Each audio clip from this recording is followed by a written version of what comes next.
Let's talk about tariffs. They sound simple enough, right? Tax imported goods, bring back jobs, strengthen the economy. It's an idea that President Trump championed, and he wanted more American-made products and less reliance on foreign countries, and in turn, more jobs for US workers. And on paper, it almost sounds like a no-brainer. But what if I told you this plan could actually hurt the very people it aims to protect? What if instead of solving our problems, tariffs end up creating new ones, like higher prices, fewer jobs, and a slower economy? It's a wild ride, and if you stick with me, I'll show you why this seemingly simple solution could have some serious unintended consequences. First, let's break down Trump's pitch. He said, we're too dependent on other countries. We need to make things here in America. More jobs, stronger economy. And honestly, that sounds a little patriotic too, all right? Who wouldn't want more jobs here at home? Let's look a little closer. Why are we dependent on other countries in the first place? It's not just because we want cheap stuff, although let's be real, we all love a good deal.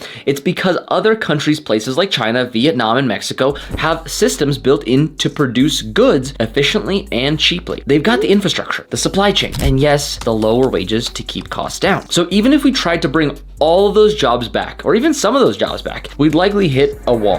Why? Because we don't have the same setup here. And here's the kicker. Many Americans aren't willing to take those jobs for the wages companies could afford to pay while staying competitive. It's a logistical and economic mismatch. But then there's the big question, aren't we too dependent on other countries? Isn't this all risky? And it's a fair concern. You might think, what if we can't get what we need because another country decides to cut us off? Here's where it gets interesting. Yes, we depend on other countries for goods, but we're not putting all of our eggs in one basket. In fact, we import from a huge ecosystem of nations. It's like diversifying your investments. If one country's supply chain breaks down, we have backups. Check this out. Here's a chart showing all the major countries we rely on for imports. You'll see that it's not just China or Mexico, it's a web of partnerships that help us get everything from cars to clothes to electronics. This system works because it spreads out the risk. If something goes wrong in one country, we can pivot to another. And it's this global network that keeps our shelves stocked and prices relatively low. Now, here is where tariffs throw a wrench in the system. When you slap a tax on imports, the costs of goods rises. And who pays for that? You do. We go to the store and suddenly toilet paper's 30% more expensive. And we think, okay, fine, I'll cut back on a couple bananas this week, right? But this isn't just about your grocery bill. Try multiplying that by millions of people. And when we all start spending a little bit less on other things, businesses feel the hit. Your local grocery store starts to lose money. Maybe they close down. The suppliers who sold to that store, they lose a customer. They lay off workers. And it doesn't stop there. Investors see the losses, they panic and pull their money. They move it to maybe safer bets like energy or banking. But even that's temporary, because if the whole economy slows down, energy companies feel the pain. And this is what economists call a feedback loop.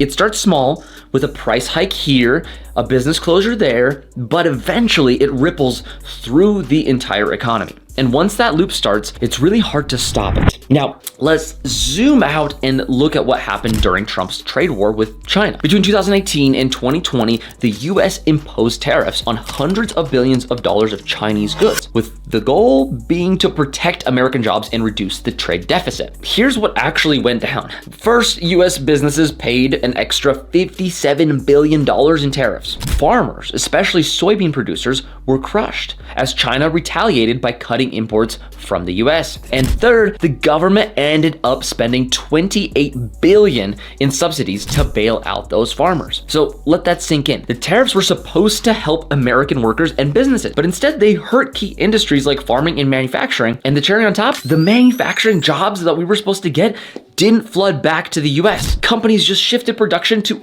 other low-cost countries like Vietnam, or automated more jobs. So the very policy meant to protect Americans just ended up making things worse for them and their livelihoods. But what if it doesn't stop at tariffs? What if other countries retaliate? This is where we enter dangerous territory, a full-blown trade war. Back in the 1930s, the US passed the Smoot-Hawley Tariff, and this act was to protect American farmers. Other countries retaliated, global trade tanked by 66%, and the world plunged deeper into the Great Depression. Now imagine that happening in today's interconnected economy. Countries could start taxing our imports, cutting off markets for American goods. Inflation would spike, businesses would collapse, and we could find ourselves in a modern day depression. Dangerous game, and the stakes are very, very high. And here is the most ironic part. The industries that tariffs are designed to protect, like steel and manufacturing, often end up getting hit the hardest. Take steel, for example. When tariffs raised the cost of foreign steel,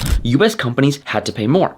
Automakers who rely heavily on steel saw their costs go up pretty drastically, and some tried to pass those costs onto consumers. Others decide to move production overseas to cut costs. Either way, American jobs were lost. And it's not just steel. Farming and tech, two of the most critical sectors for US growth, also felt the squeeze. So retaliation tariffs hit their exports, reducing demand and leading to even more layoffs. So the very policy designed to save jobs, it destroys them. Let's bring this all together. Tariffs are sold as a way to protect American workers, rebuild industries, and make the US more self-sufficient. But when you peel back the layers, they often do the opposite, raising prices, cutting jobs, and slowing economic growth. So I'm gonna leave you with this question. Are tariffs a necessary evil to protect American interests? Or are they maybe a ticking time bomb that could send our economy spiraling? Let me know your thoughts in the comments, and as always, thanks for watching.